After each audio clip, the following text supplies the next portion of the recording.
Hello, আসসালামু আলাইকুম। আমরা এখন দেখব স্মার্টকমে কিছু নতুন ফিচার এসেছে। যে ফিচারগুলো হচ্ছে আপনার টিকেট ডিস্ট্রিবিউশন এবং টিকেট অ্যাফিনিটি রিলেটেড।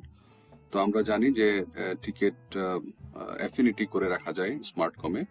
যে এজেন্ট যে কাস্টমারকে ডিল করেছে বা যে কাস্টমারের টিকেট প্রিভিয়াসলি হ্যান্ডেল করেছে, সেই কাস্টমার যদি মেসেজ দেয় তাহলে সেই মেসেজটা তার ইনবক্সেই আসবে যে প্রিভিয়াসলি কাস্টমারকে দেখেছিল, সে যদি লগ ইন অবস্থায় থাকে।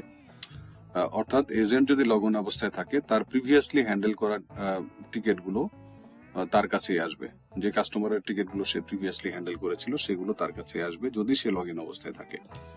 এটাকে আমরা বলেছিলাম সফট অ্যাফিনিটি বলেছিলাম। এখন আমাদের অ্যাফিনিটি দুইটা ভাগে ভাগ হয়ে গেছে।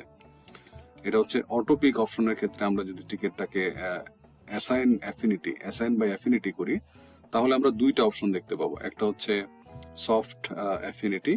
সফট অ্যাফিনিটিটা হচ্ছে ডিফল্ট অ্যাফিনিটি, যে যদি ওই এজেন্ট বা ওই মডারেটর বা ওই কাউন্সিলর যদি লগ ইন অবস্থায় না থাকে, তাহলে এই টিকিটটা ওপেন ফর অল ছিল সফট অ্যাফিনিটির ক্ষেত্রে।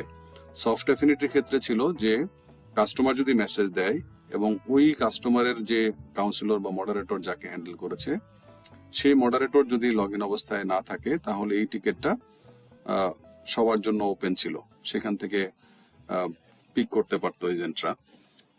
এইটা যদি আমি হার্ড অ্যাফিনিটি যদি সিলেক্ট করে দেই, তাহলে ওই কাস্টমারের টিকিটটা ওই এজেন্ট যদি লগ ইন অবস্থায় নাও থাকে তাহলেও তার ইনবক্সে যাবে। এবং এতে করে কাস্টমার যদি রিপ্লাই না পায়, সেটা আসলে অ্যাডমিনকে ম্যানেজ করতে হবে। এবং এখানে আরেকটা আছে, কন্ডিশন আছে, অবশ্যই এজেন্টের যে টিকিট লিমিট সেটা ক্রস করা যাবে না।